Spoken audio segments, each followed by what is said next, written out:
Every day we wake up and we're faced with two choices: continue to live by default or live by design. An unbreakable mindset isn't born out of comfort. It's forged daily in the fire of intention, discipline, and meaning. Here are 5 practices that, if done consistently, will build that kind of mind. Not a mind that avoids pain or fear, but one that walks straight into it, ready, steady, and unshaken. Before the emails, before the texts, before you check the news or scroll through your phone, pause. Sit in the stillness and ask yourself one question that very few people dare to ask in the rush of modern life. Why am I doing what I... It's such a simple question, and yet most people live their entire lives without truly answering it. They wake up, go through the motions, chase achievement after achievement, check off every task on their list, and still feel lost. That's because when we lead with tasks instead of purpose, we confuse movement with meaning. We end up busy but not fulfilled, active but not aligned. Starting your day with purpose means stepping back from the noise of what and reconnecting to the deeper why. It's the conscious decision to live by design rather than default. Because here's the hard truth. If you don't choose your direction, something or someone else will choose it for you. The to-do list will always be there. It will always demand your attention. There will always be calls to return, projects to finish, errands to run. But the to-do list doesn't know your values. It doesn't know your dreams. It only knows urgency. And urgency is rarely aligned with importance. Purpose, on the other hand, is not urgent. It whispers. It invites. It asks us to look deeper, to move from reaction to intention. When you lead your day with purpose, you don't just check boxes. You make progress towards something that matters. You don't just accomplish things, you grow into someone. Let's say you're in a leadership role. Sure, your to-do list says you need to approve a report, respond to a client, and attend 3 meetings, but your purpose might be to lead with empathy, to inspire others, to create an environment where people feel seen and valued. If that purpose is your starting point, then everything on your list becomes an opportunity to express it. You're not just responding to a client, you're building trust. You're not just attending meetings, you're setting a tone. You're not just checking boxes, you're reinforcing a mission. Purpose shifts how we do what we do. It brings clarity to chaos. It turns tasks into tools. It turns pressure into progress. And when things get hard, as they inevitably do, purpose is what keeps you grounded. Because the truth is, motivation fades, passion fades, but purpose is deeper. It's the reason you get back up after failure. It's what keeps you moving when there's no applause. It's what keeps you steady when everything around you is uncertain. Now, that doesn't mean you ignore your task. It means you do them from a different place. You filter them through a lens of meaning. You ask yourself, does this move me closer to the life I want to live? Does this reflect the kind of person I want to become? If the answer is no, maybe it shouldn't be on your list in the first place. So tomorrow morning, when you wake up, don't reach for your phone. Don't dive straight into activity. Instead, take 5 quiet minutes. Close your eyes, breathe, and ask, why am I showing up today? What kind of impact do I want to make? Not just what do I want to finish. That small pause could change the entire trajectory of your day. Over time, it could change your life. Because when you begin with purpose, you don't just get more done, you become more of who you were meant to be. We've all felt it, that quick surge of anger when someone cuts us off in traffic, the sting of a careless comment, the rush of frustration when plans fall apart. These moments test us. And in those moments, what we do next defines not just the outcome of the situation, but the strength of our mindset. Emotional discipline isn't about pretending everything's fine. It's not about bottling things up or becoming numb. It's about learning how to respond rather than react. It's about developing the ability to pause in the space between stimulus and response and making a conscious choice rather than a conditioned one. Most people go through life on autopilot. Something upsets them and they lash out. Something scares them and they shut down. They become passengers in their own emotional lives, allowing external circumstances to dictate their internal state. But there is a better way. Emotional discipline starts with awareness. You can't manage what you don't notice. That means tuning in to your emotional signals without judgment. Anger, fear, frustration, sadness, these aren't the enemy. They're messengers. They're trying to tell you something. But when you let those emotions take the wheel, they often drive you off course. Take anger, for example. It's often a mask for hurt. When someone disrespects you, your immediate emotional response might be to defend or attack. But if you pause, if you take just a moment to breathe and ask yourself, what am I really feeling here? You might uncover something deeper. Maybe it's disappointment. Maybe it's a sense of not being valued. That moment of reflection is where discipline lives. And here's the thing. The stronger your vision, the more critical emotional discipline becomes. If you want to lead, to build, to create something meaningful, you will be tested. People will misunderstand you. Life will surprise you. Not everyone will support you. And in those moments, your ability to remain calm, composed, and clear-headed will determine whether you move forward or spiral. It's not about being passive. It's about being powerful in your calm. Emotionally disciplined people know when to speak and when to stay silent. They know when to hold their ground and when to walk away. They don't let temporary emotions ruin permanent relationships. They don't burn bridges just to feel powerful for a moment. Practicing emotional discipline doesn't require hours of meditation or years of therapy, though those can help. It begins in small choices. When someone annoys you, you choose to respond with curiosity instead of sarcasm. When you're disappointed, you give yourself permission to feel it without letting it poison your perspective. When you're stressed, you slow down instead of speeding up. Discipline means you no longer hand your peace of mind to the first person who pushes your buttons. You take ownership of your state. You lead yourself first. And only then are you qualified to lead others. One of the most powerful questions you can ask in emotionally charged moments is this: is what I'm about to say or do aligned with the person I'm trying to become? That question puts your emotions in service of your values. It reminds you that your reactions are not fixed, they're trainable. And every time you pause, breathe, and choose wisely, you're strengthening a muscle that very few people ever develop. You can't control what the world throws at you, but you can control how you hold it. You can meet chaos with clarity. You can meet insult with integrity. You can meet fear with courage. And when you do, something amazing happens. You stop being a victim of your circumstances. You become the author of your responses. You stop breaking under pressure and start building a mindset that doesn't just endure a challenge, but rises through it. We live in a world that constantly tells us to seek comfort, make things easier, avoid the hard stuff, don't take risks, don't feel pain. But the truth is, nothing worth having, nothing truly meaningful is ever built in comfort. Growth lives on the other side of discomfort. And the people who learn to embrace it on purpose are the ones who rise above the rest. Discomfort isn't the enemy, it's the signal that you're stepping beyond what's familiar. It's the feeling that tells you you're not coasting anymore, you're stretching. And when you stretch consistently, you grow stronger, wiser, and more resilient. Most people wait until life forces them into discomfort through loss, failure, or unexpected change. But there's another way. You can choose it. You can seek out small discomforts every single day, not because you enjoy pain, but because you understand its purpose. Waking up earlier than your body wants to, saying no to distractions, having the hard conversation, showing up when it's easier to stay home, trying something new even when you feel unsure. These aren't grand gestures. They're choices. And when you make them on purpose, they train your mind to stop fearing discomfort and start using it.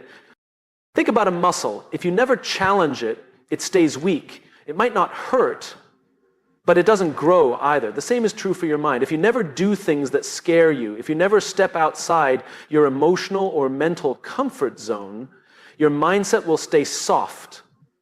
It might feel safe, but it will be fragile. The magic of discomfort is that it reveals who you really are. When things are easy, you don't have to think deeply. You don't have to lead yourself. But when you're in pain, when you're tired, when you're tempted to quit, that's when your real mindset shows up. And here's something few people understand. You don't build mental toughness when you feel strong. You build it when you feel weak, but keep going anyway. That's where confidence is born, not from success, but from struggle. From proving to yourself day after day that you can handle more than you thought. There's a simple practice that can shift everything. Do one thing every day that makes you uncomfortable. It doesn't have to be dramatic. Take a cold shower. Speak up when you usually stay silent. Say no when you usually say yes. Push yourself just slightly further than feels normal. That's how you expand your threshold. That's how discomfort becomes your teacher, not your enemy. It's also important to remember that discomfort isn't always physical. Emotional discomfort, like rejection, embarrassment, or uncertainty, is just as powerful. And avoiding it keeps you stuck. But when you step into it, when you allow yourself to be vulnerable, when you act with courage even while afraid, that's when you become unbreakable. There is a quiet kind of power in choosing discomfort. It's not loud, it's not flashy, but it's transformative. Because each time you do something hard on purpose, you're sending a message to yourself. I don't run from difficulty, I rise to it. And over time, that message becomes your identity. Comfort is easy, but it robs you of growth. Discomfort is difficult, but it rewards you with strength. So don't just tolerate discomfort, train in it, invite it, step into it like a warrior, knowing that it's not there to stop you, it's there to shape you. Because if you can learn to embrace discomfort on purpose, nothing can truly break you. And everything you want, everything you're capable of becoming, is waiting on the other side. If you spoke to your friends the way you speak to yourself, would they still want to be around you? Most people carry an inner voice that isn't a coach. It's a critic. It second guesses, tears down, and magnifies every flaw. It says things like, you're not good enough. You always mess this up. Who do you think you are? And the most dangerous part, we start to believe it. We don't question it, we accept it as truth. But here's the reality. That voice was trained. It wasn't born with you. It was shaped by years of judgment, comparison, rejection, and fear. The good news? It can be retrained. And it must be because your relationship with yourself sets the tone for every other relationship in your life. Speaking to yourself with kindness isn't weakness, it's wisdom. It doesn't mean you let yourself off the hook. It means you hold yourself to high standards without tearing yourself down in the process. Think about someone you deeply care about. When they fail, do you mock them? When they feel afraid, do you call them pathetic? Of course not. You encourage them, you support them, you remind them of their worth, even when they've forgotten it themselves. You deserve that same level of care. The words you say to yourself are not harmless. They shape your confidence, your belief, your resilience. They form the lens through which you see the world, and if your inner dialogue is toxic, then even success will feel empty. Because you'll always feel like you're not enough. Self-talk isn't just psychological, it's practical. When you face a challenge, your internal voice is either building you up or tearing you down. It's either saying, you've got this, or why even try? And over time, those voices add up. They form habits of thought. And those habits determine whether you show up with courage or shrink in fear. So how do you change it? First, you become aware. Pay attention to your internal dialogue. Not just when things go well, but especially when they go wrong. Notice the patterns. Catch the harsh words, write them down if you need to. Awareness is the first step to breaking the cycle. Next, interrupt it. When you catch yourself saying something cruel or self-defeating, ask, would I say this to a friend? If the answer is no, it has no place in your self-talk. Replace it. Not with fake positivity, but with grounded truth. Instead of, I always fail, say, I'm learning. This is part of the process. Instead of, I'm not enough, say, I'm still growing, but I have value now. This isn't about pretending everything's okay. It's about choosing words that support your growth instead of sabotaging it. Because real strength doesn't come from beating yourself up. It comes from being honest and hopeful at the same time. And the more you speak to yourself with care, the more resilient you become. Not because you avoid failure, but because you stop making failure personal. You begin to see setbacks as events, not as definitions of your worth. You learn to forgive yourself faster, to bounce back quicker, to move forward with more clarity. We often look for encouragement from others, but the truth is, the most important voice you'll ever hear is your own. You are with yourself every moment of every day. That voice matters. That voice leads. And it can either destroy your potential or unlock it. So choose to speak to yourself like someone you love, with kindness, with strength, with belief. Because when your inner voice becomes a source of encouragement instead of judgment, your entire mindset transforms, and so does your life. At the end of the day, most people lie in bed replaying everything they didn't do, the call they forgot to return, the task left unfinished, the moment they snapped at someone, the opportunity they didn't take, guilt creeps in quietly, whispering, "You should have done more." And we carry that weight into the next day, hoping to somehow make up for it, but never quite feeling caught up. This is how so many people live. Exhausted, chasing a finish line that keeps moving, holding on to guilt like it's some kind of fuel. But guilt is a terrible motivator. It drains your energy, it narrows your focus. It keeps you stuck in the past, obsessed with what went wrong instead of grounded in what went right. Gratitude, on the other hand, changes everything. But gratitude doesn't ignore the things that didn't get done. It simply doesn't let those things define your day. It shifts your attention from what's missing to what's meaningful. It invites you to acknowledge progress, not just perfection. You know, you might not have finished the entire list, but maybe you showed up anyway. Maybe you made someone feel heard. Maybe you got through a tough moment without breaking down. That matters, and gratitude allows you to see it. Ending your day with gratitude doesn't require a grand ritual. It can be as simple as writing down 3 things that went well: a small win, a kind word, a lesson learned. Over time, this daily practice rewires your brain to notice what's working instead of what's lacking. And that small shift creates a massive impact on your mindset. Guilt says, "You're behind." Gratitude says, "Look how far you've come." When you train yourself to end the day on a note of thankfulness, you start to rest better, think clearer, feel lighter. You wake up with a stronger mindset because you're not carrying yesterday's shame into today's possibilities. And this isn't just feel-good advice, it's strategic. A mindset built on guilt becomes reactive. You're always trying to prove something, always trying to earn your worth. But a mindset rooted in gratitude becomes intentional.